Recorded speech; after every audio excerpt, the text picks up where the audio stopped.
All right, welcome to the other side of trading with your host, me, Dylan Cook. We've got Garrett Sanchez and the one and only Jeremy. Everybody is here for our traders. We also do real estate, and what we want to do is we just want to get together and talk about how these things have impacted our life, but not necessarily just on the business side of things. We want to talk about things that people can relate to, which is our life, the things that we get from the things that we do, the fruits of our labors, so to speak. So welcome. We hope you have a great time. If you have any questions, just drop those in the comment section. We'll get to those in the next episode. And from now, hey guys, how y'all doing today?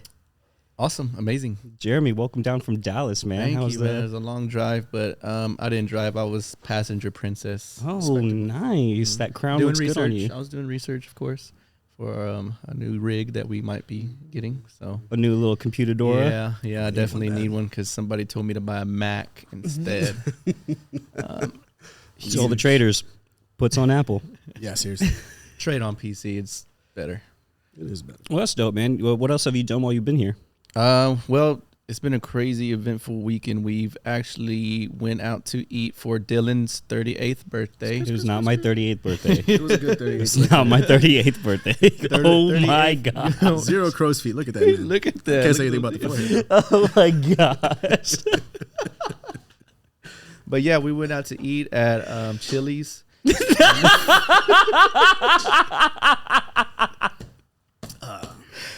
No, we didn't. No, we did not. Oh my god! This is literally us every day in the Discord. Yeah. Yo, one of the reasons we want to do this because we're all really good friends, and we figured like, hey, wouldn't it be great? We're always talking business and stuff with each other, but through jokes. So, welcome to the troll of Jeremy. Yeah. Seriously. I try to keep it alive, but yeah, it was real eventful. Ate some badass. What is it? Guisada that we had. Was a it? little short I didn't know what ribs? that plate was, but I think so. Short ribs or something like that. Yeah, that ribeye. It was amazing. That ribeye was amazing. And I think Q had that big ass tomahawk limb. Yo, at the Super Bowl too, the Chiefs just won. Yeah, the Chiefs that was an just intense won, game, which I called back in October. Thank you. Oh, You were talking about that Rihanna concert? Oh man, Rihanna. So I'm sure many of you have seen that Rihanna is carrying my child, and she announced it yesterday at the Super Bowl. Son of a bitch. You know, I'm happy to say that things are going good. We're going to co-parent. She's still with ASAP Rocky. Much respect to him, and you know, I hope that he's a good stepdad. I don't go by that name anymore. That's the old. Call me G Dizzle now. That's the old me. I don't live that life anymore, though. Oh man, I mean, for me, it's been really awesome seeing you here. I love coming to San Antonio. It's like my home away from home, I guess you can say. Wow, you should buy one out here or something like that. I mean, it's like the Airbnb of Texas. You come here, you spend your time here, and then you go home. That's Austin. Austin, I really like Austin. I'm one of them people that like to see visit. myself. Who doesn't in like? Austin. Are there people that don't like Austin? Reveal yourself. I like to visit, but I don't. I wouldn't want to live there. Yeah. I wouldn't want to live there. If It's a I'm little there too longer than weird 3 days, for me. I'm done. Well, I'm gonna go with y'all because I believe y'all visit it more than what somebody from Dallas would. Mm-hmm. Right? True. So y'all like an hour away, so you kind of can go out there and see. As for me and Sabrina, I've taken wrong turns and ended up in Austin before. Cool, a bunch of millennials live here. Let's join in. The hookup culture there is crazy. Yeah, it's. I mean, we don't drink no more, so there's that. But How long has it been since you drank? 2 years. 2 years. Sensational years. Mm-hmm. Was it an issue for you? Not at all. It was just something you did No, recreationally? I get like urges, like sometimes, like, because I like wine. I really loved wine, and I started getting into wine as soon as I was about to make that stop. I didn't think about wine. I was like, damn, had I thought about wine, maybe I would have not stopped. I don't know. But anyways, yeah, I really loved wine at the time. I do get urges to drink here and there, but one time I had a dream one time. I think I told you about this. Yeah. I had a dream, and it was a night before I had an urge to drink or whatever. And so I went to sleep, dreamed about it, and I did. I ended up drinking and caught a little buzz, but in my dream I was like disappointed. I was mad that I did it, and I woke up the next morning like, yeah, that shit ain't for me no more. I'm good on Wow. Yeah. What type of wine do you like? You exposed me. I don't like drinking anymore, but what is your drink of choice? If it was there, what would it be? It was, I love the 70s if I could afford them, but usually it's Moscato from Kroger. Well, I know what to buy him. Man of fancy taste. I know what to buy him for his next birthday. It's amazing. Yeah, with coupons. Yeah. Hey, a lot of those 2000 wines are pretty good. We'll keep it in a glass case that you have to like break with the hammer. The box. No, just give me the box and I'm good. No, we'll do it like where you have to break with the hammer for emergency. Oh, He just had Emergency wine. Just one of those years. He was like, you know what, fuck it. Tink. The emergency wine glasses are in their Find own something to container. Right. Facts. Where was that on my birthday, guys? Where was the emergency wine? It was your birthday? No, I don't think so. 38 years, 38 strong years on this earth. You know what, man? Strong, It independent made me man. really happy when Jeremy told me, you make 38 look young, because for him being 15 years elder, it really says a lot that, he's able to look at me and with his experience and all say something like that. I thought he feel was 42. 18 though. Not yet. But I think I look like a 23-year-old 42. You wait, what? I look young as it is. You look like a 23-year-old 42. Yeah. We're all confused. That's Y'all awesome. see Man. it? No. It's the red, right? Do you see it? I see it in the Oh, you shine got of his sunburned? Where did you get sunburned? Oh, we went to the gun range Saturday. Wow. Out there all day shooting guns, and Shooting guns. shooting guns. Toting them pistols, That made the Texan in you real happy, Yeah, huh? I was like, yippee-ki-yay, motherfucker. But yeah, it was awesome, dude. I got Straight out of sunburned. Bonanza. Bonanza. Yeah. It's an old Western country TV show. I did just age myself. I had grandparents, all right? Y'all leave me alone. He's over here watching Rifle. He's giving it away. So y'all both have like very, very interesting and I would say like diverse past, but it's very interesting to me how y'all have come together doing very similar things, even being business partners in trading. Y'all each have had real estate businesses that you've sold after, reaching a super high mile point, Garrett. I know, Jeremy, you and your wife still do real estate as well, and y'all both focus on trading for, I think, majority of your time, if anything? Like, yeah, I would say like 80-90% of my time is focused on that. The other shit is just either automated through my wife or the VA. Nice. Beautiful. That is nice. Beautiful. And Garrett, you're getting ready to step back into rentals again, right? Get that mailbox money. I took a nice little break. I just got so fucking burnt out after 12 years of real estate. So I was like, you know what? Money's even sexier now. 3.2 times my income in the last 6 months. So I have more disposable, and the majority of my passive now comes from staking, Matic, Uniswap, and shit like that. So I was like, let me hold some harder assets because I want the tax benefits from it. So I was going to, I'm thinking about it. I'm going to see how the market reacts, how everything flows. But I'm thinking about jumping back into the rental properties and just do single family, keep it real fucking simple for myself. Nice. We'll see where it goes. Nice. We'll see what happens. Y'all feel like trading is giving you like more of an edge on understanding the housing market and stuff, knowing like, I mean, y'all listen to Powell speak now, which I would imagine most, real estate investors don't even know who Jerome Powell is and how he affects the market, even the housing market and things of that nature. So do y'all feel like y'all have a little better edge on news and stuff before it hits, since trading, you kind of get it directly from the source? I kind of feel like I don't get attached to it like that if I wasn't aware of, the market movers, I guess you can say. Yeah. So it's easy for me to be like, shit happens. You know what I mean? It's easy to be like that, and it's easy for me to just pivot from it or roll with the punches. So, yeah, I think it does give you an edge, knowing both sides of the coin when it comes to the major investing that people do, which is stock market and trading. Stock market and real estate.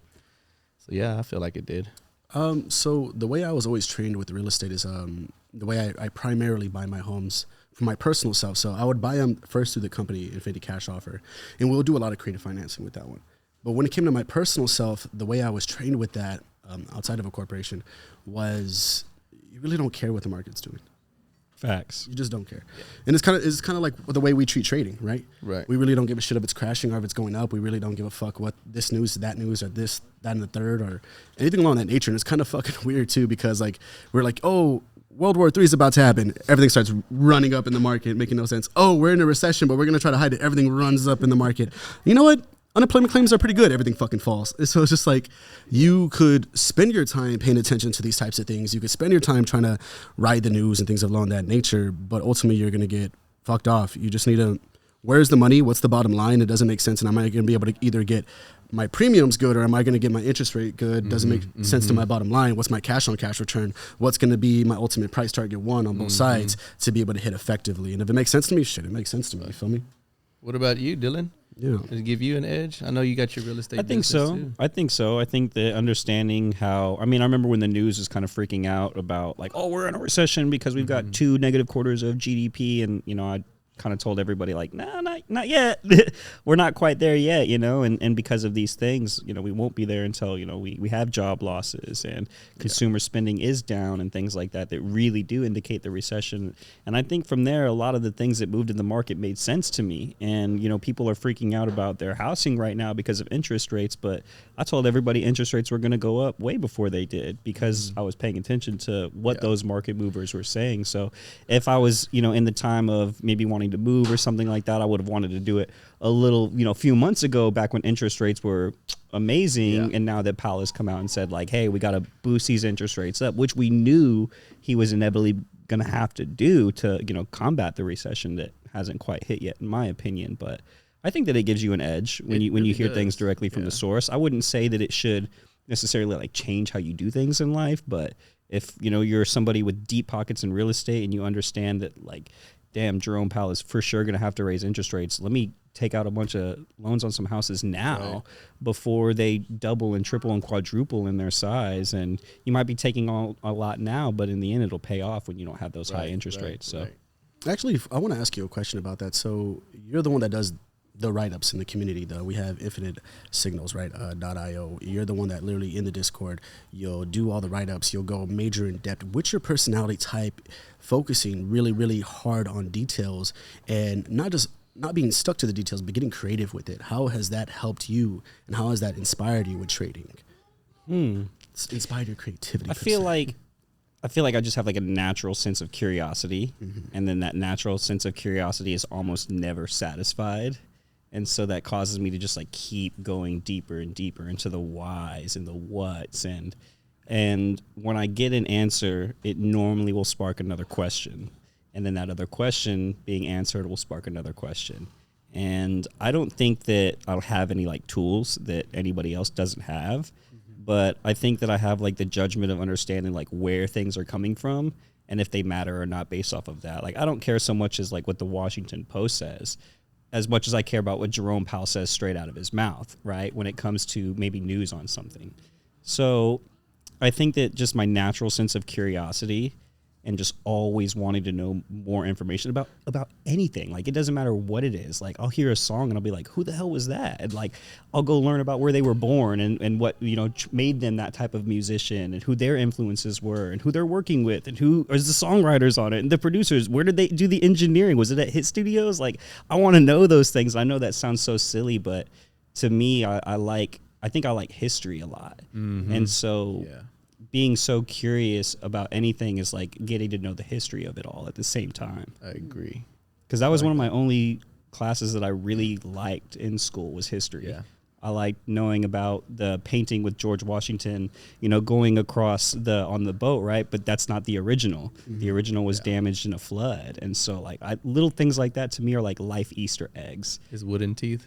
Yeah. And I like finding the little things in life that not everybody knows about. I love that. Yeah. I remember being good at history in school too, that they would ask, like back in my day, it was called the toss test. Yeah, dude, I remember that. Golly. Did we just age ourselves again? Oh, my gosh. 38. I was not 30. I'm not 38. But they would literally ask me for the answers on these history exams, and it's just something I was good at, numbers and history. I still think my favorite subject was napping. You know what? This is going to sound insane, but when I started getting into real estate, I found out I was really good at creating SOPs, right? I didn't know much about that at all at the time. I was so new to running like a legit business compared to what I did before. And I realized, damn, I actually already do this like in my head already. And what's so crazy, and like, there's going to be people out there that say like, you know, you shouldn't waste your time with video games, but it's actually video games that made me so detail oriented in my SOPs, like the zombie Easter eggs and stuff, like having to go down that route and do the same thing every single time in order, timing, like it all had to be done as efficient as possible so that we could do it in early rounds. And that has bled into like my real estate in the way that I'll clean data. I have a beautiful SOP that people will literally pay my VA to clean their data for them because it comes back immaculate. And anytime I see other people's data, I'm like, that's disgusting. You're going to upload that to REI Sift? It ain't going to take it. and you know, it just came from paying attention to the details, always in my brain trying to like make something more efficient. And this is going to sound crazy, but even like down to the way I make my sandwiches. I'm thinking about the most efficient way to spread the condiment, right? Which order to put it on first. Should I make each sandwich separately or should I make them all at the same time? Like that's how my brain is working over every little thing. Do you do it when you eat, like the different combinations of food and what you want to end with? I will literally do weird KPIs on my sandwiches. Like I'll put the cheese on the mustard or I'll put the cheese on the mayonnaise and I'll see which one tastes different. Like weird little things like that, man. Whenever I have like a plate of food, I need to understand the last 3 combinations that I ultimately want to end with to set my mood for the rest of the day. Yeah. When I was locked up, they called me a methodical eater, and I was like, thanks, I guess. What the fuck? That's a weird. It feels weird when people say that because it's like, am I thinking about it too much? And you're not. It's just going faster. It's just very normal to me. But I think that helps in trading, though. Yeah, I think that when you look at the details of things, that it allows you to not get caught up in certain stuff because you have a deeper understanding of smaller movements and what they mean versus the bigger movements and what they mean. And so you can stay in trades longer by focusing on the details and knowing, you know, having that SOP that we always talk about in it, and you know, having that stop loss set and making sure that, you know, you're good after that. Yeah. Once all that's good, then boom, you hit profit, you're out, and it's just simple SOP over and over again, just like making a sandwich, man. People overcomplicate it. And yeah. How have y'all found y'all's transition from real estate into trading? What are the pros and the cons?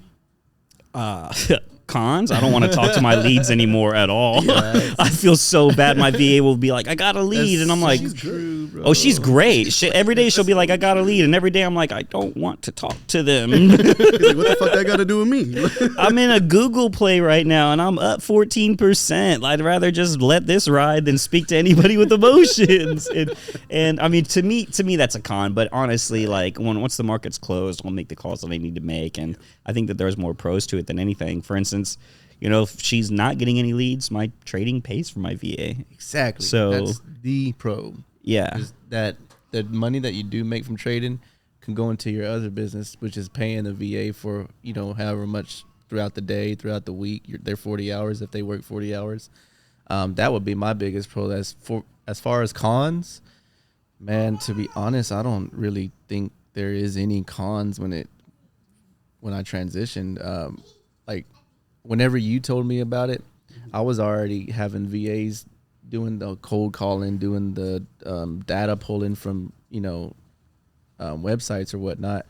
And when you told me about it, I was like, it's something that I wanted to do for years, and I just didn't know where to put my foot in the door or whatnot. And so once I seen that, I had that opportunity. I was like, man, this is my chance to take it. So I did. And when I did that, I just, like what you were saying, is I want to know why everything's happening the way it's happening. So I'm just going to dive right into it. And the more you feed me, the more I'm going to fucking digest it, consume it. And ever since then, I don't think I've had a con from, you know, the real estate to trading. If anything, I love the way they mesh, because I can make, you know, $100, $200, $300 in 30 minutes and then go to an appointment real quick and knock that out. Facts. You know, and it's beautiful. I feel like being free from real estate for a while and then seeing trading and the potential of it has taken away, because again, I was in real estate for 12 years, right? Just started off as a realtor because I didn't have the finances. So I started with an investment group called Lifestyles Unlimited. I did that for 5.5 years, right? And it was just, after a while, it got to you. But when I was able to take that break and see the upside to trading, when I started touring properties again, because I'm a move recently, right? When I started touring properties again, I was like, yo, I fucking love this. Yeah. I forgot how much I enjoyed like walking the house, breaking down every little detail. I was walking in with my girl, right? And then we were even having a conversation like, what do you normally look for when you're walking these properties? Like, this part, this piece, what is this piece saying? Data, everything. Just like the charts and the candles will tell you a story, the wear and tear on that bitch ass house will tell you a story where they cut the corners. You see, because I done cut corners too. Facts. Ain't no one know the property address, but I done cut corners. You know when it's not leveled right, so you put the fucking concrete with the carpet. No, I don't know. Yeah, me either. Just kidding. So like you're able to start picking up on it, but when I was able to pick up on it, I was like, yo, this shit is. I forgot how much I enjoyed it. So I was like, you know what? I think I want a rental or 2 or 7. Or 7. Real quick. 15 rentals later. Quick. It's been a week. You know what I mean? Like maybe I'll take on 3 projects. Well, that's like, good, man. You know, I think it's healthy that you took some time away from it because I mean, people get burnt out doing a lot of stuff, right? Mm-hmm. And I mean, that to me, that's one thing why I like about trading because it's kind of hard to get burnt out. To me, because you're not there all day, every day. Minutes. You're fucking there for minutes. I made a couple $100 in gas money before I drove over here. Nice. Mm-hmm. I was in the play like right before I started getting dressed for the day. Boop boop, in and out. Hey, cool, let's go. Like to me, how do you get burnt out from doing that? Yeah. Right. It doesn't take much time. It doesn't take much effort. Literally just click on my mouse. Hey, money, poof. Like. I laugh at it too because some fuckers are like on Twitter and fucking shit like that. Those little magical influencers. And they're always talking about trading needs to become so boring you don't want to do it anymore. I was like, bro, if it's that fucking simple, that easy, where I'm spending 5 to 30 fucking minutes and I make a few $100 or a G, just depending on what my strategy is for the day, that don't sound boring. Yeah. Eating don't sound boring to me. Brushing my teeth in the morning don't sound boring to me. You telling me I could same amount of fucking time, my daily routine with my trading routine, same damn amount of time, and I'm done. I don't understand that shit. Yeah. I'm exhilarated to just be one, done, and thank you, ma'am. Let me go enjoy my day. Yeah, you get that happy winning feeling. Who don't like that, you know? When you lose, you just throw your shit. No, I'm just kidding. So what are some things that y'all do with like the free time that trading gives you? For me, it's focusing on, I do a bunch of reading, studying. I do real estate appointments. Those will always take priority in my free time, if you will. Yeah, that's pretty much it. Yeah, and play Hogwarts. Hogwarts Legacy. Speaking my language right now. Shout out to Ravenclaw. Nah, Slytherin, baby. Don't listen to him. Don't just y'all can edit all that out. All that Slytherin talk. No, that's awesome. I think it's crazy to me because for me, like I get to spend a lot of time with my kid, and it's wild to me. Like when she was a lot younger, I'd literally be like laying in bed with her and we'd be looking at the candles and I'd be like, what color is that? She'd be like, red. I'm like, what color is that? She's like, green. And I'm like, yes, you're going to be the best trader in the world, baby girl. Yes. And I find it really important because, and I want to ask y'all this too, not to kind of like split into different ways, but we can tackle this at the same time. What do you guys consider wealth more of? The more money that you have, or how you're able to spend your time and who you're able to spend time with? And for me, just to kind of expand on what I was saying, I like trading because it doesn't take me away from my family. I'm getting to spend time with my daughter. So the days that she starts getting really old enough to understand it and I start trying to show it to her, she's not going to be resentful towards it because it's not the thing that took daddy away from me and stuff like that, right? But if I'm always dedicated to my work, which isn't a bad thing, but if I'm always having to be away from her to make money, then when I go today, like, hey, this is the kingdom that dad has made for you, right? Here are the keys for you. All you got to do is this, that. She's going to resent it because the thing that I built for her, it took me away from her. Right. And so she won't want it. And I think that trading, like the freedom that it gives me to spend time with her, it excites me because I think that one day she'll actually be interested in doing it herself. There's kids out there, 14, 15-year-old, 16-year-old kids making thousands of dollars a day trading, all because they had their parents show them, right? Yeah. But, I mean, how many people do we know with kids and their kids don't want to be real estate agents? Right. They don't want to be an investor, right? They want to go do something else because you were cold calling the whole time, mom and dad, and I don't want to go do that too because even though it made you a lot of money and you might have success and wealth from that, we didn't have time with you. Right. So for me, I think that wealth is kind of measured in how you're able to spend your time, right? Because you could have a lot of money, but if you got to go clock in every day for that money, go make it for somebody else. Or even if you have like your own business and you're never able to step away from it because you haven't delegated right, you don't have employees in the right places and stuff like that. If you can't step back and enjoy your time, who cares how much money you got, right? Yeah. Your kids don't care about the money. I agree. I think that's what I love about trading, though, because it gives you both. Yeah. I'm going to get my wealth. I'm going to get my bread. But then also, I have the rest of my day. Like, tops, I'm in there play a fucking hour. And if I'm swinging something, my alerts are literally while I was chilling here, we're chilling in the car. My alerts are set up. My stop loss is already good. My alert's set up for when I hit a certain area so I can walk my stop. My alert's also set up for PT1 and PT2 so I could continue to walk my stop or sell the majority of my position or all of it, depending on the momentum of the market for the day. And I'm good. We're literally driving around, bullshitting, talking to shit, going to the bank, doing some business meetings, da-da-da-da. We're here now, you know what I mean? My alerts are still right there, chilling. So what I love about trading gives me both because even if I was just in real estate, like, does my child really want to go and learn how to fucking change out some PVC pipes? Right. Does he really want to jump on top? I mean, yeah, he might want to jump on top of a roof. He might want to jump on top of a roof, but the fucker's going to probably jump off too, right, dumbass? So, like, he don't want to see this shit. He don't want to see shingles, bro. Like, he don't want to see fucking broken glass. I don't want him to touch broken glass. Yeah. You know what I'm saying? So, like, I'm speaking like I actually got a child and got none of those little creatures. But if I did have a little creature. No. He's talking about his dogs. Hypothetically speaking, right? Hypothetically speaking, if I had one of those things. I would know what it felt like because my dad, we have a family business, construction, 43 years in the business, right? Really well known. Did, like, if anyone lives in San Antonio, did most of the rim out there and shit like that. And he would take me on job sites. I was fucking 11 years old, 10 years old, learning how to put up sheetrock and insulation. Fuck installation. But because he put me in those types of situations, I fucking did not want to participate. Even though I know I could be in the office, even though I could just do the numbers, I could make the fucking value chain, make the SOPs, study the KPIs, fucking do the marketing, da-da-da. Even though I knew that, because I did that shit, from the owner standpoint, I was like, this shit sucks. I don't want to do any of this. And I just went into real estate. I was like, fuck this. I'm going to stay behind my desk where I can play some games, throw out some property packages, and be good to go. But even now, I'm just like, I just want it for myself. Just send me the fucking property. I'll buy it for myself. I can attest to all of that. Yeah. I can attest to all, because Garrett and I grew up together for, I think, a big part of our life. And we would go to his dad's office, and his dad would be showing it. And in my mind, I'm like, this is so cool that your dad has a business. Is going to leave you all of this shit. And Garrett's like, man, I don't want to fucking be here for any of this.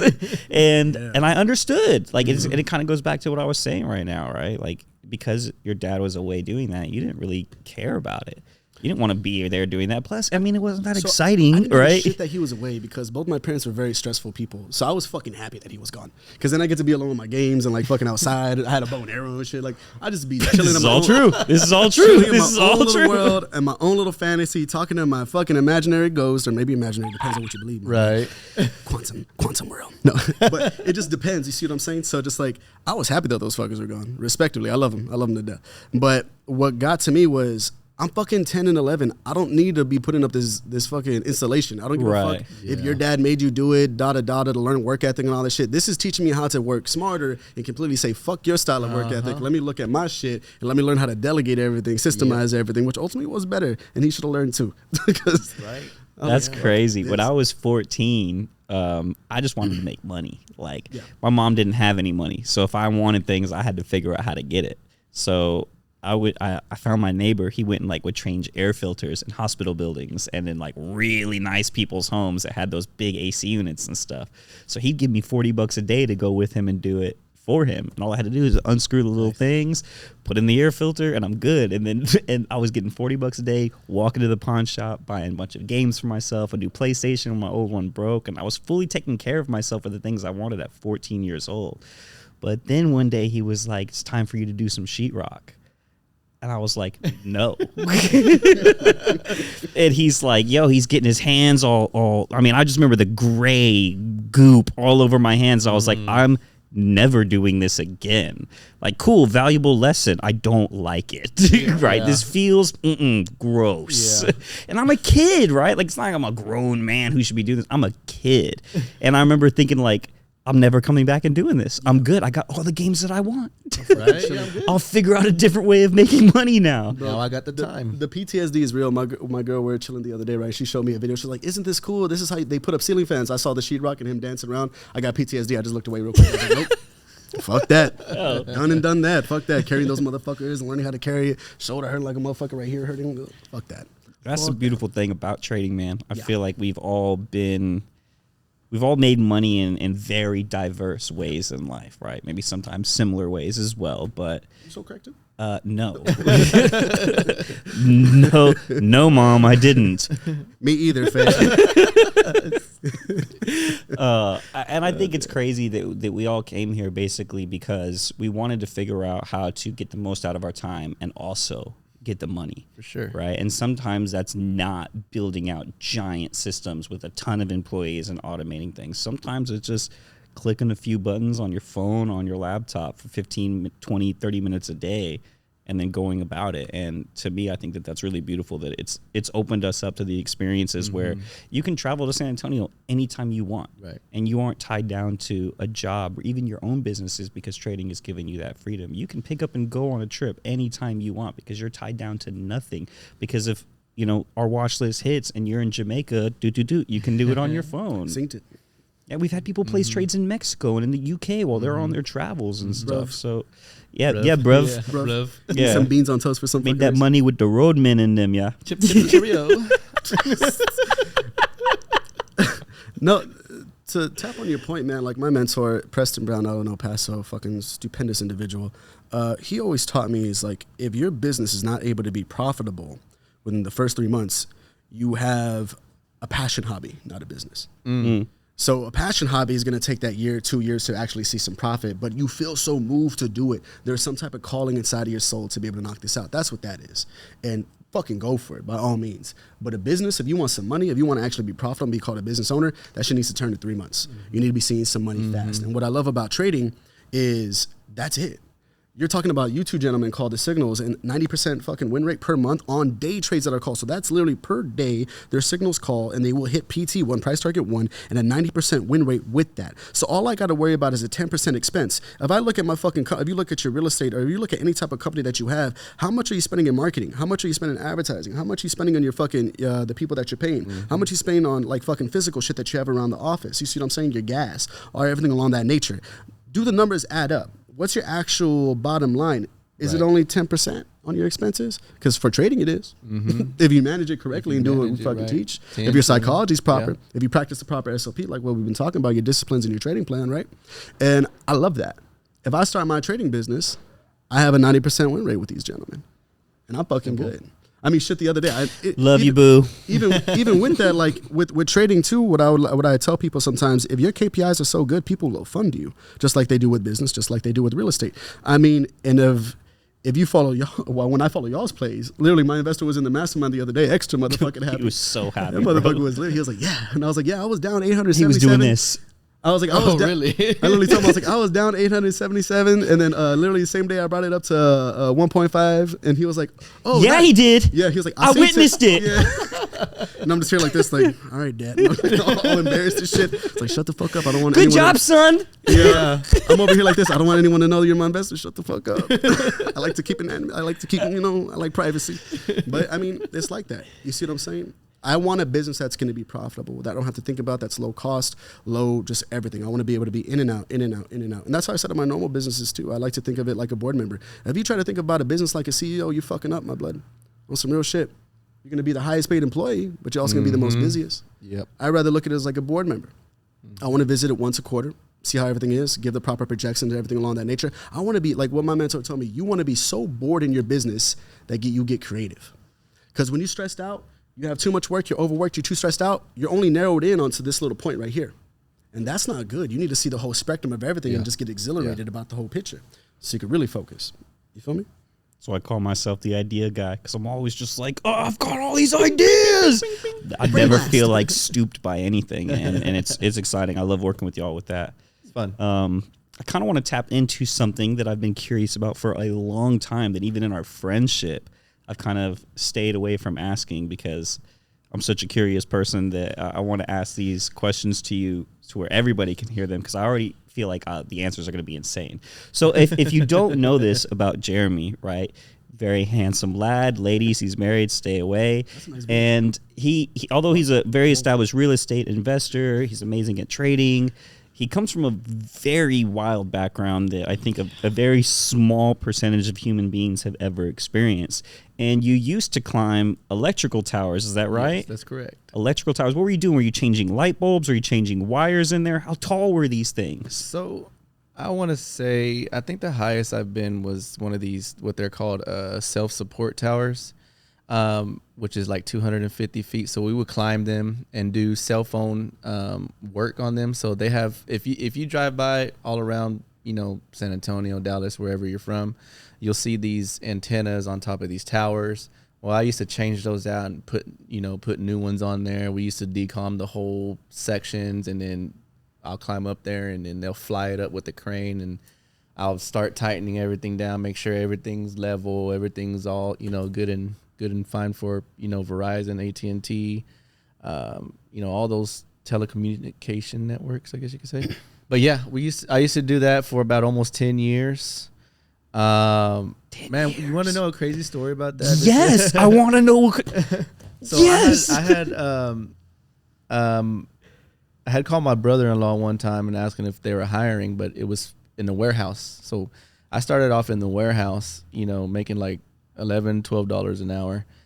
This was back in like, here we go, 2012. So around old man. 42.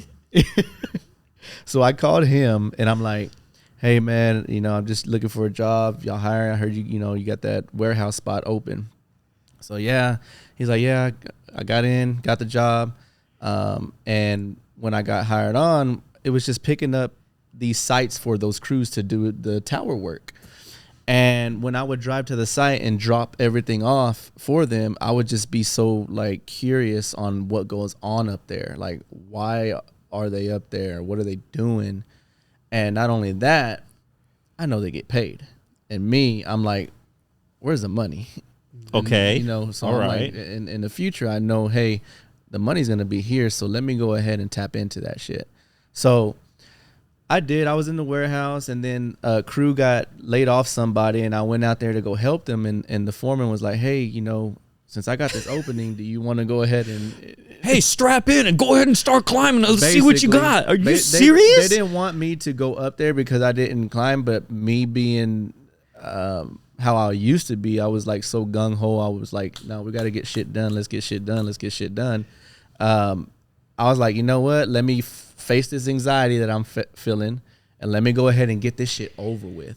Said, let me go up there, and I'll go up there. Bro, I climbed like 60 feet, and I was like, yeah, I'm going to. Well, good thing we were just stacking pipe that first time. So I only had to climb that 60 feet. Man, it should only take you like a minute to climb 60 feet. It took me almost 30. Yeah. So that makes sense. Dink, dink. Like what? Each rung on the ladder is like a foot apart? Basically, yeah, basically. So it was just me being aware of everything. Like, damn, I could fall and die. And you're not hooked in to anything? Yeah, you're okay, hooked in. You're okay. hooked in. I don't want to get people in trouble. You're hooked in. I just want to say something. OSHA. See that OSHA card, motherfucker? No, go ahead. Tell me what you were doing while you were out there. I heard you were playing jokes on people. We were abiding by the rules. But yeah, dude, I ended up being a hand, like the grunt. That's what they call him, the grunt of the What a crew. pretty name. Yeah, right. Yeah. You do all the bullshit. You know, you give me the cables. And That's what my girl calls me. And well, I worked my way up to being a lead man on Slim's crew. And Shady? Shady? No, not Slim. Shout out to the Slim though that put JB on. Man, we went through a lot on that crew. It was so fucking fun. I was talking to him the other day about how much sometimes I miss the view of being up there and shit. But anyway, so I was on his crew, and then I ended up being the lead man. This was probably like my 3rd or 4th year into the industry doing that kind of work. It's because I told my other lead man, like, I'm coming for your job. Oh, damn. And he didn't take no offense to it. We were cool like that. I was like, I'm coming for your spot because that's where the money's at. You better get promoted, dog, or else you're going to be fired and working for me. Well, he ended up getting a foreman position, so that spot was open for me, and it's like, oh, I just manifested this shit a couple years ago. So I took over that spot, and then we moved to another company, and then that's when they promoted me to be a foreman. So I worked all the way literally from the bottom. I was a nobody to like one of the top performers in the company. So it was pretty Incredible. awesome. Yeah, it was something that I will never, definitely a core memory. It's a different lifestyle. If you do not have tough skin, it is not for you. These fucking winters were hell. I hated that shit. Dang, I didn't even think about that. Your fingertips. Fingertip. Well, we would wear gloves, but I couldn't tighten bolts or anything like that with gloves. So I'm like, you know what? I gotta man up and fucking just. Is that what you call it? That's what I call it. You have really nice fingernails, by the Thank you. Okay, so you said that, like, you know, you had anxiety and you were like, I'm just gonna buck up and just go after this, right? Right. So is anxiety something that you kind of dealt with your entire life, or was that something that started later in your life? I really didn't. I really wasn't aware of it until like maybe 2-3 years ago. Like, I thought it was normal. I thought it was a normal feeling that everybody feels, which I think it is. It is, but to overreact on things. Yeah, you're a little wild on that and end. Yeah. All the bodies we've had to hide for this guy. Seriously.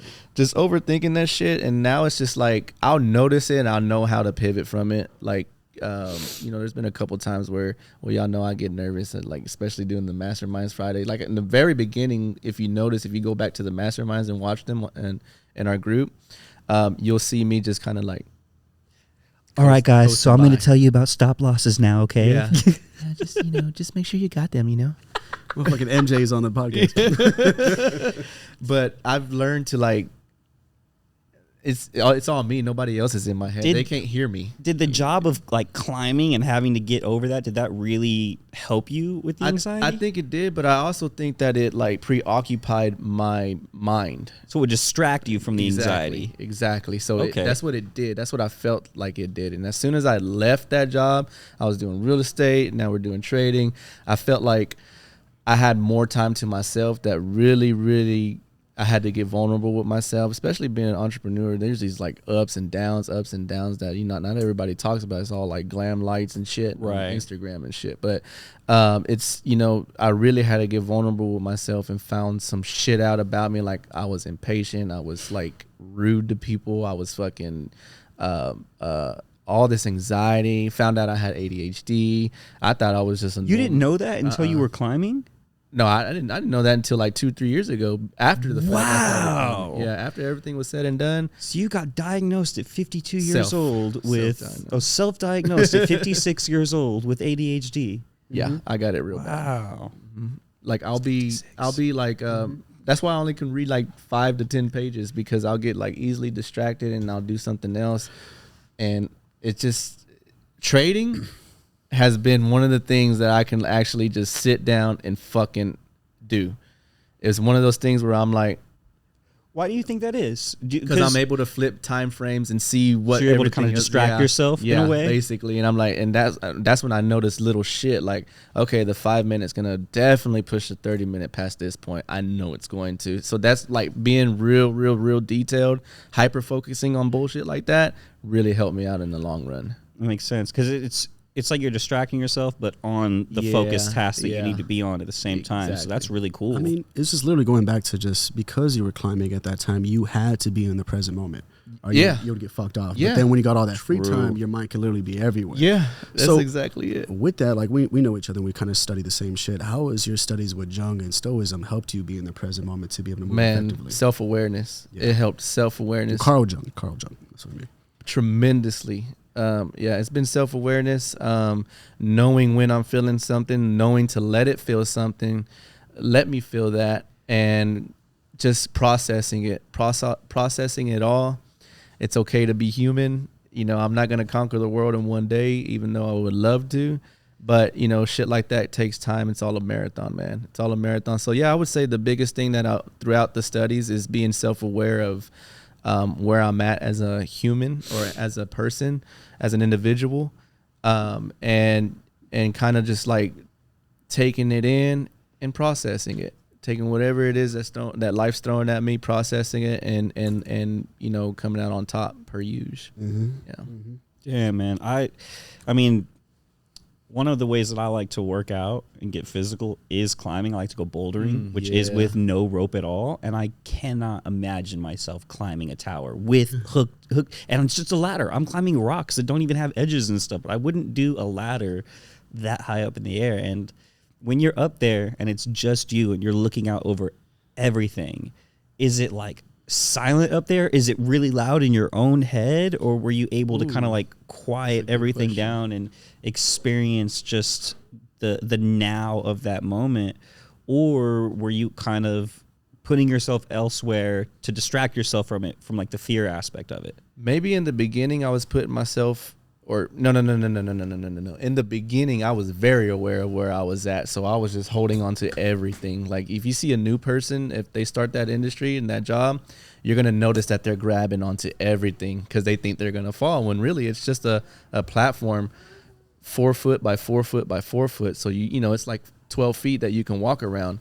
But I would definitely say that it was quiet. It was peace and quiet for me because I felt like I was separated by mankind, if you will. I was just separated from everybody's society, what they thought, how they thought, and it's just me and my work. He was in Olympus. That's interesting.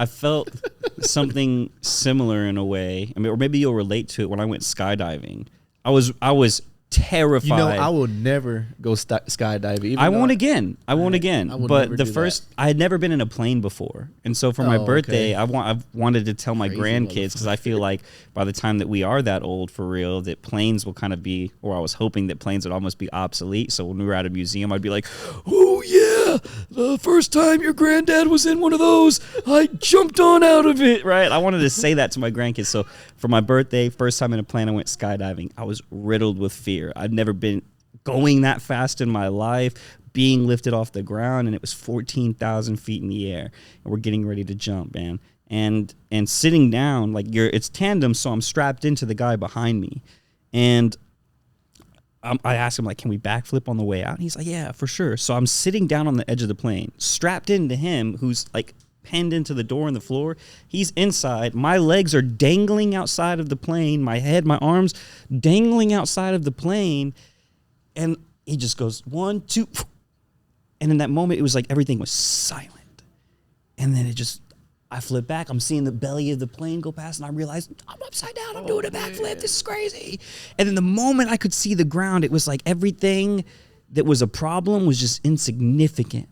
Because I could see how small all the issues in my life were just by being that high up in the air and looking down and seeing how there's so many of us, how there's so much space. The little things that I'm worried about are so insignificant. And I think that way when I look at the stars too. Because I'll look at the stars and I'll be like, there's so much going on out there, and the little things that I'm concerned about mean nothing to them. So, like, why would I trip out about it if these things that are moving gravity don't trip about it? Right. Yeah. That's exactly how I felt. It was just me and my work. I felt that peace. Now, there was 2 other guys up there with me, and we would kind of bullshit like how we do on Discord and shit all day. Just Until you pushed one of them off the edge? No, I've actually, no. No. We'll say that for a different time, but. Rest in peace, Jimmy. No. But yeah, it'd be peaceful up there. I just remember one time just like having how I'm sitting now and just dangling my feet off the edge and just at the antenna, just color coding. What color coding is just taking colors of tape and just taping the jumper, which is a cable, which is a RF cable going from the radio to the antenna. We would just color code those. And, when it was a slow day like that, it was just like peaceful. It was just peaceful. I didn't have to worry about anything at all. It was just, it's me and this work right here for the next 6 hours and back home to, bills and society and shit like that. But yeah, I that's the only thing I probably miss about it. It's just the view and just being like, it felt like, man, Sabrina said the word for it the other day, but like worry free, I guess you can say. That's what I really miss about it. It's just the view, man. It was beautiful. I think it's interesting that you go from the dynamic of, oh my gosh, I could fall at any moment and I'm about to die, to being all the way at the top and feeling worry free. I think that is such an interesting dynamic change. The journey, man. They tell you the climb is the worst part. Well, I literally did the climb to the top, and it's the climb that's the worst part. Once you get there, it's like, wasn't that bad. I feel like I would be wrapped around That's everything how I it was. could, man. Everybody's like that their first Yeah. time, but everybody says, "I don't think I could do it. I don't think I can do it." Man, there's people out there that you can do it. Anybody can do it. It's just pushing through it, I guess you can say. I would have to have like 3 hooks on me because I would want to jump. They would probably find me. And it's not even like it's not even just like Jump. Oh my it's not even a bad thing. I just like I have all these hooks. Well, do they work? Do they work? I Did would you have ever to. test them out? Did you ever like that's where I hang was up? going. Did Like, you ever so- have a oopsies? Yes, plenty of times. Define an Yes. oopsies, because that just made my jaw drop. His hairline defines the oopsie. Oh, dang. Zing. Well, I remember one time I was laying down on the platform trying to work underneath the antenna, and I just leaned over too much, and I fell over from the platform. Go ahead. I fell over from the platform, but the thing that caught me was my lanyard, my yellow lanyard. It was on the Oh, I thought you tower. meant like that held your pass that's allowing you to climb. You're talking about like your actual climbing gear is called a Yes. lanyard? Yeah, Okay. the lanyard you'd hook onto the We're tower. didn't know that. Yeah, they taught You it- put context clues together. I'm helping everybody else out. You did the same ocean class as me. That's the. Yeah, it's the lanyard. We didn't cover that in the OSHA class. We sat in a dinner room at It a was a- pancake house. We didn't cover was that. IHOP. It was delicious. It was a 2-day thing. No, it was like a We did the cool 2-day brunch one. It place. was a very. It was nice. It was nice. Defensive driving. I listened to it. This is the kind of stuff his dad would make us do as kids. Is Oh, he would make us go man. get OSHA certified. Yeah. It's a good thing to have, but that's It is. if you're in the industry. But if Hey, you're not, well, I then- don't have to be in the industry to brag. I'm OSHA certified. but yeah, it's a lanyard we just clip on. I did it to the collar of the tower and or the platform. And I was doing some shit underneath the antenna, and I rode over a little bit too much, and I fell over, and the lanyard is what caught Did me. you fall back? Did you fall forward? Did No, you I fall fell on my sideways? side. Yeah, so I was laying down, and then I rode over a little bit too much, and then fell over. But the lanyard's Jesus. 6 foot long, so That's what I was going to ask. I was already 4 feet away from where I was tied, so I fell over 2 feet. So this is me, and there's the platform. I'm like, shit. So I had to use all my upper body strength, fat titties that I had, and pull myself up from that. And I had help. I had help from my The lead man, adrenaline but though got your ass up. yeah. Did he grab you by the hand, or did he grab you like by the lanyard and lift by the your back of lanyard the up? lanyard? Yeah, by the back of the lanyard. and Said, just- "Come here, my little puppy cub." I got you. And then this other time, this is where really could have fucking killed me and the guy that I was with. So we were on top of this pole in Dallas, and it was a power line pole. And I guess wind caught on a jumper, and it fell down to the hot side, and it hit the power line, and it just fucking blew up. The whole power shit. line just blew up. It was like it was in the middle of the daytime, but how bright that light was, I will never forget. It shined brighter than the daylight itself. It was a huge arc. Golly. Our beards were melted. No Yeah, shot. our beards You could were melted. smell it too, You could huh? smell the hair. The hairs were missing on my buddy's That's arm. intense. Yeah, it was scary as fuck. It And was after scary. that, you were like, ready to come back and do this again tomorrow. yeah, Wow. basically, Yeah, see you dude. I tomorrow. touched basically, Grey Goose stuff and I was done. I can't imagine what It was that an would be eye like. opener, man. It was like something like, man, I got to be more careful up here, and I got to look out after everybody. You know, it's just not me up here. I got to make sure everybody's good. And from then on, I did that. I made sure I wasn't the priority anymore. So you definitely weren't an adrenaline rush seeker. Not at all. I wasn't. You were.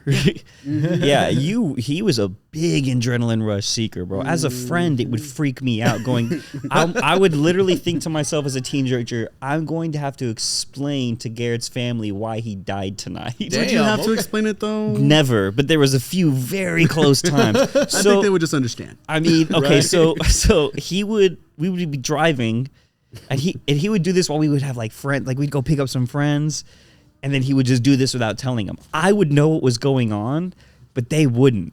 So he would just roll down his window, then he'd like hang out of the window. He'd First, jam his leg. I would ask them the question. What was the question? I would look at them. Are you scared to die? Oh yeah, he would ask them, "Are you scared to die?" Are you afraid of death? Right before they're fucking in high school. What the fuck do they know about death? They're all like privileged kids too. When I'd have been like, just not right now. I mean, I wasn't thinking about it until you said something, bitch. Right? Yeah, like, hey, y'all want to go to gym school? Hey, are you scared to die? And they'd be like, they'd have various answers. Then he would roll down the window, kick it up to like 60 to 80, sometimes 100. And he'd hang out the window. He'd jam his foot like in between the seat and the door and like hook his toes underneath it. And they would like go upside down on the door. Looking at the like concrete, this, like and right would be here. like facing the concrete. And I would have to just like reach over and grab the wheel and be like, don't worry. He'll get back in.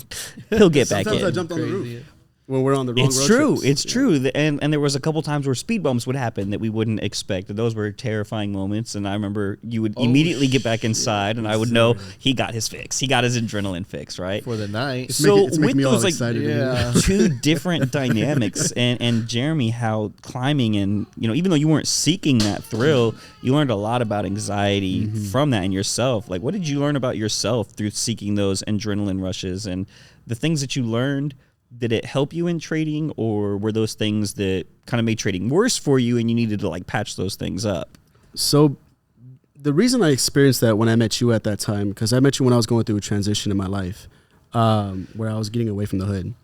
And when I was in the hood, I got into one of the worst gangs on the west side, the Lincoln Courts. And I sold crack when I was 13, all that shit. I used to do missions and things along that. They knew me as Siege, right? For the shit I did and I was willing to do. But at that time, I didn't want to be alive. So I suck out as much danger, per se, fights, everything along that nature, right? And like, you fucking heard the stories, and I used to take around those people. I suck it out so I could die. So then when I made the transition, when I met you, I refound Yahweh. Like, I always knew the Creator. He always guided me. He always did his thing. Like, he was always present. But then I finally stopped and listened when I was 16. And then when that happened, there was a big shift where I actually started jumping into purpose. I actually started understanding things. I actually started slowing down and not being so egocentric from my point of view. I started like really peeping game on life itself. So I was already used to danger. I was already used to those types of things, those giant adrenaline rushes when I didn't even want them. You see what I'm saying? I'm fucking like 14 years old getting shot at, or I got fucking stabbed, you know what I mean? Just trying to go get ice cream. Through, yeah. Oh, I remember that. Yeah, those motherfuckers came through, bro, and they tried to take over the project, and we beat the fuck. Sorry, but we did. And fucking got to stab me, bro. I didn't even know I was stabbed. Bro. I was walking away and I felt this weird tingling sensation. I looked down and fucking, it was weird though, because when I looked down, like I see each little layer of meat and fat and shit like that. But as soon as I noticed it, that's when the blood started gushing. They took me to the hood doctor. The hood doctor patched me up, this girl, real sweet. And, but I wasn't. We've all been her place. You know that bitch, right? No, you know She's that the bitch. one with the hanger. She got the rugs. No. she patched me up too. Yeah. That's the second daughter y'all don't know about. No, God. she older. No, so when you met me, I was still seeking adrenaline rushes because I was just so accustomed to it. And I've already done and been shot at, done and been stabbed. I already done and faced a lot while I was a kid, did missions, fights, gang fights, a lot of shit. So like jumping out of the car wasn't really a lot, but it did give me my fix. It did make me feel again. Because when I was younger, I experienced so much at a short period of time and did so much, I wasn't able to feel anything anymore for a very long time. For 2 years, my mom would hug me and I wouldn't feel anything. I would get gifts and I wouldn't feel anything. The only time I ever felt anything when I was sexually active, and that created an addiction within me, right? Or when I was in high scenarios with high adrenaline. So when you met me, I was trying to figure out how to come out of not being able to feel as a child, as a teenager, right? 16 years old, 15. And eventually through prayer, I was able to feel again. I was literally on my knees praying, doing my daily routine, and I was like, I just want to feel something. And then sadness came. And then as soon as sadness came, happiness came, because I felt sadness. And then I understood the compass of emotions that we need to experience regardless, and everything is there to guide you. And then excitement came, and then depression came, because I realized what I used to do and what I would risk myself and risk other things to be able to feel. And boom, I was able to feel again. And then I kind of started floating away from it. If you noticed back then, I kind of just stopped. But how I relate that to trading, or just kind of really anything in life, is one, I have hypervigilance because of the trauma, but I use it as a gift. I also have placenthophobia. I think of the worst possible conditions or situations that could happen with the split of a second because of the trauma. But for me, those are gifts. Those are blessings that were given to me through life experiences. I could get the anxiety, I could get the depression, I could get the sadness, I could get overly stimuli. I understand how to navigate that now thanks to therapy, especially cognitive behavioral therapy, the CBT, and my studies with Jung and things along this nature. But now when I experience things, I'm not really tripped up about it. When bad situations happen, I'm not really tripped up about it. I experience the emotions that happen, like, oh, fuck. Then I get excited. I'm like, well, shit, what can we do now? Yeah. How do we pop off? All this stressful shit coming on, well, fuck. You see what I'm saying? And then you just keep pushing. Then you keep pushing. So when I'm in trading, the only excitement I get is if I lose, I'm like, fuck it. I still got bread. Let's come up. We're going to come up regardless. Keep pushing. Oh, well. I'm never going to allow myself to get to a certain point. If I win, I'm like, oh, you're motherfucking right, I won. Shit, let's go. I walk away. I get away from the chart so that doesn't represent in more trades, or I don't overtrade, or I don't think I have all the answers. Because that is the thing. Motherfuckers will win. Like, I literally have a student today. He was like, hey, I did 3 plays. I won. I'm really, really fucking up. By the way, should I take ABB or AVV, whatever the fuck it was, the one that you called out? And I was like, no, you already did 3 trades. You're already up. The majority of the time, if you keep putting your neck out there, bro, you're going to get hit. Mm-hmm. And you're going to risk your profits. Either you're going to break even, you're going to leave with only $20 because you fucking chipped away at it, or you're going to be red for the day. But you're already up, dog. You're already up 3 digits. Just kick the fuck back. See what I'm saying? So because of all of that I experienced with the adrenaline and all that nature, I know how to navigate it because I've experienced it. See, instead of allowing it to fester inside of me and never dealing with it, you see what I'm saying? Yeah. Like when depression's inside of you, anxiety's inside of you, instead of never dealing with it or coming up with multiple SOPs that are fucking proven by fucking science to be able to deal with it and be able to pivot off of it in a positive way for your life, I learned how. So when it does come, I'm just like, fuck it, brush it off. Let's keep pushing. Mm-hmm. Even when it's good or bad, they're all guidance for me regardless. You heard me? I love that. I love that. It's the same thing with me as well. It's just like, man, back then I wouldn't know how to process the shit. Now it's more, like I said, the self-awareness shit does help out. So I'm able to process it a little bit better. And it's just one of those things where I'm like, man, whatever happens, it happens for a fucking reason. I'm not going to go against it. It's just one of those things I could care less. I'm just going to go with the flow on this one and do what I do best with it, and that's just, walk featuring Dylan's baby. No. But yeah, that's beautiful. Yeah, I feel you that.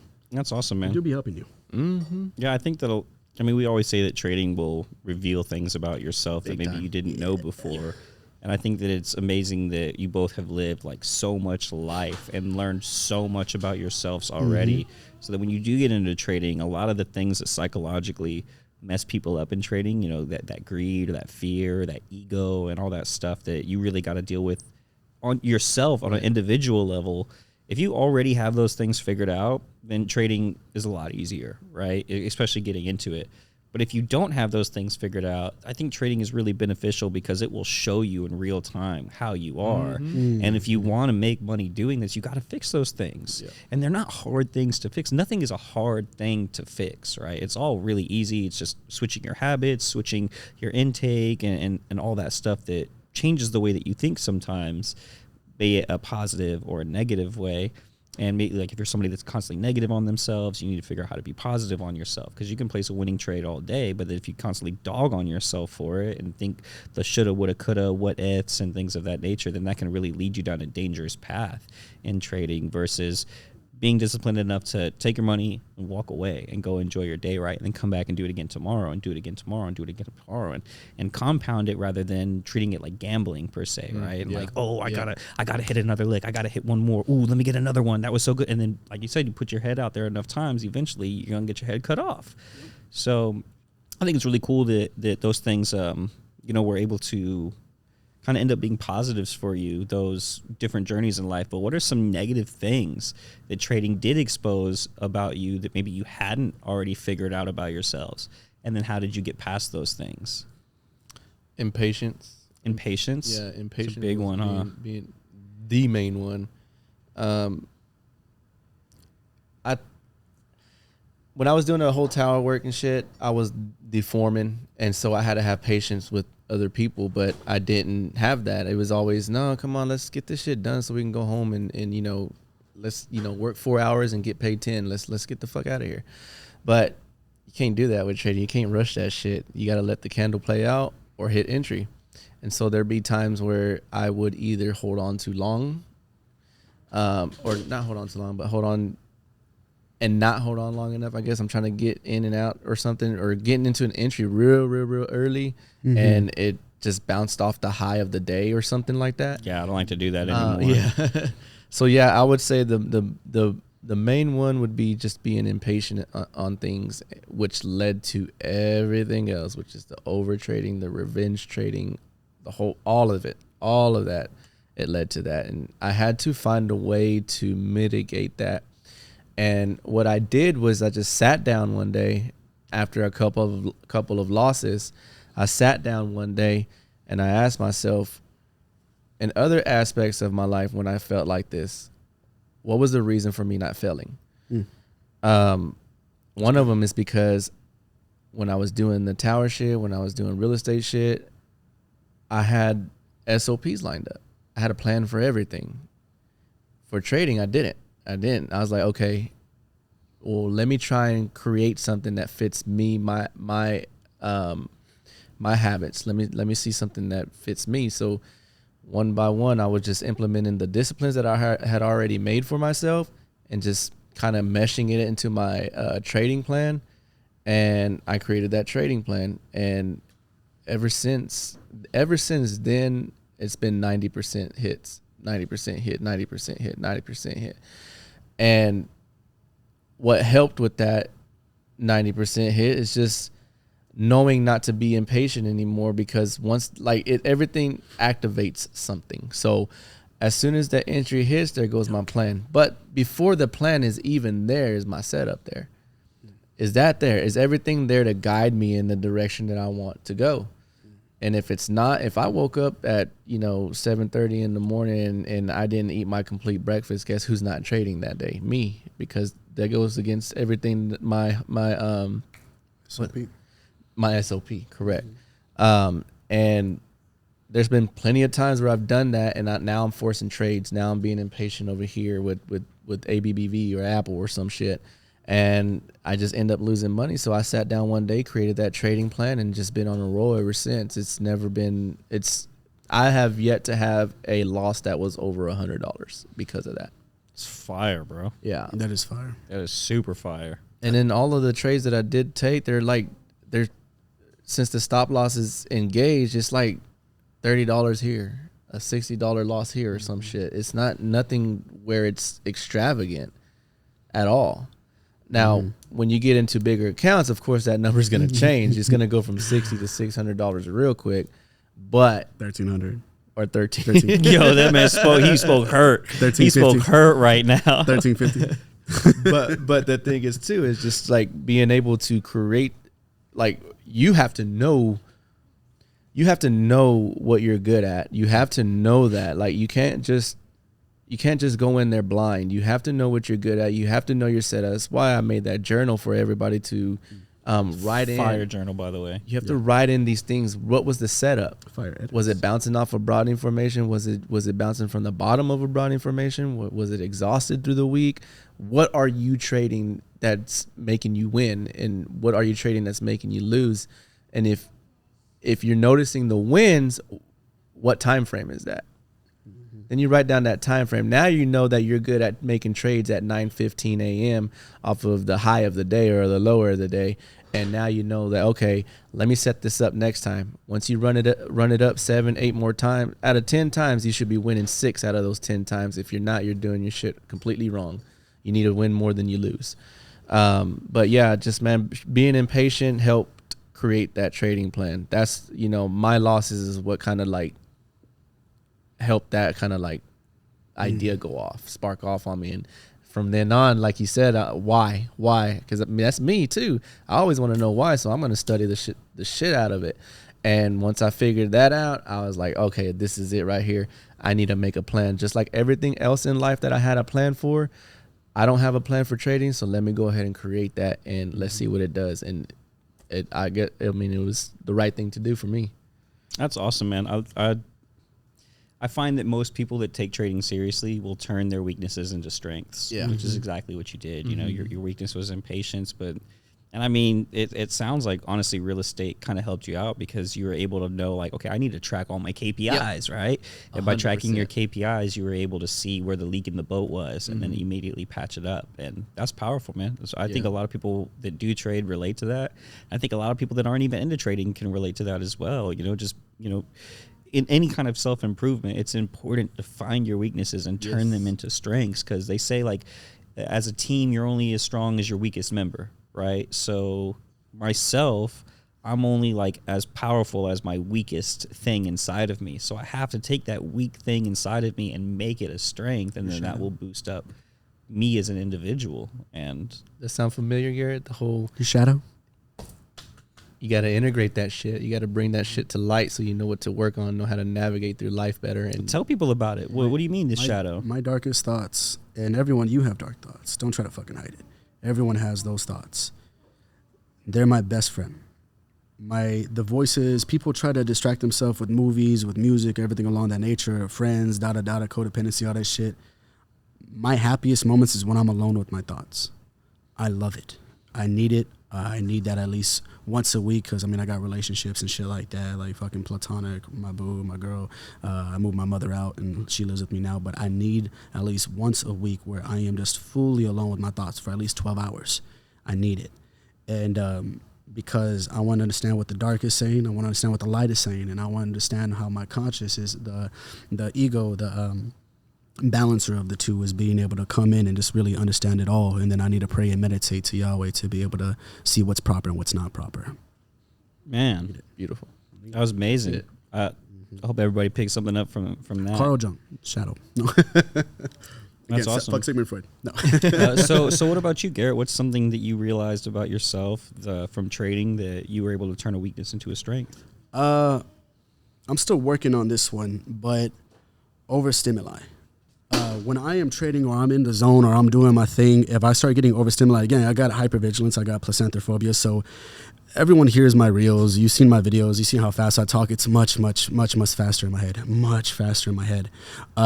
So all these little equations, all these little outcomes, everything along that nature, just do. And if I have like 3 conversations going on, plus someone's trying to talk to me over here, or do this, or this is going on, or if I'm literally talking out loud because I use a cognitive bias called mapping, I'll literally talk out what's going inside of my head so it doesn't get tangled up as it goes. I'll literally just speak it out loud so it starts going. But if I'm speaking out loud, someone fucking hears what I'm saying, tries to give me information. I'm like, look, bitch, I understand that you give me the information. I love that you're giving me the information. Thank you for giving me some tips and pointers and all that shit. But I promise everything's working so quickly. I already thought about it, and I already have like 3 different outcomes that are probable. And once it comes, it comes. But just like everyone just, let me focus and let me be in my zone. Let me do my thing. So everyone in my household knows when I'm trading or when I'm working, don't bug me. Let me be in my zone. Let me be in my flow state. Let me fuck shit up. You feel me? If you decide to come to me, just realize I might be a little snippy. I've worked on it where I'm not snippy. I'm just like, what's up? Real short, real quick, but I discuss that with them. You see what I'm saying? It's like, hey, this is what I'm feeling. This is what's going on. So you know, so you don't take it fucked off and you don't go and start thinking assumptions and shit. This is what's going on with me. I love you regardless. I'm going to try to hear you. I'm going to try to answer you, but it's not going to be lengthy or that. I'm not going to have empathy with that at that moment. I'm going to have compassion for you, but I'm looking after myself at this moment because I got money on the line. And this money on the line, I'm the provider of the house. So shut the fuck up, get out of my way. You feel me? Real. I've had to explain to my 2-year-old, she's got to start contributing to rent. Bro, she's otherwise. Damn, does she leave folding clothes? No, she does her laundry now, which is nice. That's nice. That is refreshing. Now what about you, Dylan? What do you think something that affected you negatively? I think that a lot of times in my life, I've had really awesome ideas that I don't necessarily like attack, right? And, maybe other people can relate to that. They'll think of something and then they won't make any moves towards it. And then maybe they'll see somebody else because ideas are just frequencies in the air, right? Everybody's feeling and receiving the same stuff at the same time, but it's all about who's going to take the action on it. And there were a lot of times in my life where I wouldn't take action on things. I would think it, I would know exactly what to do, and I'd think it in my head, but then I wouldn't do it, right? And I started to do things, and then that's where I would get success in life, but trading is like every day. You have to trust yourself. You have to make the move. You aren't going to make profits unless you click the buttons, right? Your idea can be right and spot on 100 million times, but if you don't take it once, you're never going to get paid. And so I think with me, it's really trusting myself and going for it, right? Because I can never decide what I like the feeling of more. Do I like the feeling of, making money myself, or do I like the feeling of making other people money? Which is not everybody gets to experience that in trading, right? Because not everybody makes a watch list that other people take. So we're in a very unique position to experience those two feelings. And man, like I'll make, $400 in a couple minutes, and then somebody new that just joined is like, I just had my first $100 day. And that will excite me like so much more. Even though I won too, because I trusted myself, I took the trade, I took the action, seeing other people do it is very exciting for me as well. So I think that the biggest negative that I had before trading was really just not like taking the action on the things that I knew were right to do.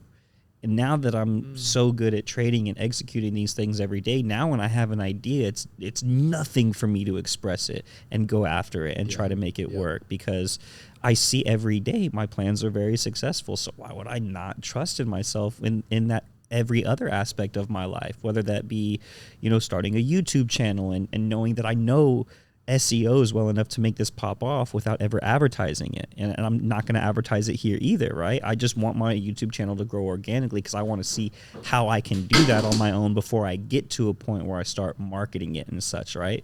And I like taking the action on things and seeing the results in them, which is something before trading is not necessarily something I would do as much. And it's a nice feeling, man. Yeah. Like, having ideas of things that you want to do, placing a couple trades, taking the money from that, and then doing it. Like I wanted to start a couple extra LLCs, so I made some money trading, and in 1 week I was able to start 3 more LLCs. Boom, done. And it was nothing but a couple clicks of a button, where beforehand it would always be like, well, how am I going to do that? How am I going to do this? And then you'd get the answers, but then no action taken. And so I think that, if anybody out there has bright ideas and doesn't normally take action on them, I think trading would be really good for you because it forces you to. And then once you start seeing your SOPs and your plans and that thing hit 90% hit rates, all of a sudden you have so much more faith in yourself in every other aspect you walk in life. True. It's fulfilling when other people trust in what you got going on as well. Facts. So, I guess on that note, before we wrap up, what are some things that you've done with profit that made you really grateful for trading, that made you go like, damn, I'm so glad I got into this because I was able to do X, Y, and Z? Other than paying out, another employee for the other business I have, I would say the Metallica tickets I got for August. That's right. I am fucking excited Boomer. for that. There he is showing his age again, man. Guys. It's going to be awesome. They were here maybe like almost 10 years ago in Dallas and didn't get to go see them. So this time I fucking went all in. We're going. That's going to be fucking dope. It's going to be dumb. Be tripping on shrooms, bro. Let's go. That'll help you find yourself too. Yeah. A little Metallica and shrooms. What about you, Garrett? All of my trading profits, they go directly to crypto. Oh, so you're just I don't balancing into more. I make enough from business. I make enough from other shit. They go directly into that. This year is the big year for passive income over and over and over. I was scooping up Matic, fucking Poly. I love that fucking one, especially because they're so integrated. The fucking company is amazing. They're always taking their feedback from everyone else. And if you look, there's literally a website that you could go to where you could see who is actually fucking making money daily and weekly. So that way you know it's not a rug pull. But Poly and Uniswap. I was buying Poly at fucking 78 cents to 82 cents. Now it's at $1.24. I sold the majority of, and I'm going to keep doing it again. Damn. And the average price right now, the average price on history is $1.61, 62. So I'm still buying below average if I'm thinking long term. So I'm good to go. But it's all about that passive, baby. I want more and more and more passive. That's awesome. Mm-hmm. That's a great thing to be grateful for. What about you, sir? I've gotten to a point now where like a lot of my bills are. We'll wait a second for that. If anybody could do a little something, that'd be great. Shout out to Oakland. My daughter's saying, "Hey, Dad, I miss you." I would say that I know. I mean, it sounds counterintuitive to say like, "Oh, I like being able to pay my bills and stuff," but I like the simplicity of just being able to do anything for my daughter, dude. Like I'll take out some profits and I'll go on a $500 spree spending on clothes for her. Like there's clothes I've bought her that she hasn't even worn yet because I'm just like, I just want to get you this and that and this and that, because I didn't have that. I was wearing like hand-me-downs and stuff growing up from my friends in middle school. So being able to provide small things like that for my kid like gives me an incredibly grateful feeling. And on top of the fact that like I didn't have to go clock in for anybody else to do it. Yeah. You know, I just was able to be in the living room with her, cuddled up in bed with her, feeding her breakfast, and was able to make the money to get her some cool stuff on top of course, being able to survive, you know, myself and do nice things for me too. But I think that being able to spoil my family is the coolest thing that I'm grateful for from trading. Fire. That is nice. Well, thank you, everybody. We're going to wrap it up there. This has been The Other Side of Trading with your boy, Dylan, Garrett, and Jeremy. Thanks so much for spending some time with us. If there's anything that you want us to cover, just drop it in the comment section. Make sure to like and subscribe as well, and we'll see you next time. Peace. Cry, Eagles, cry.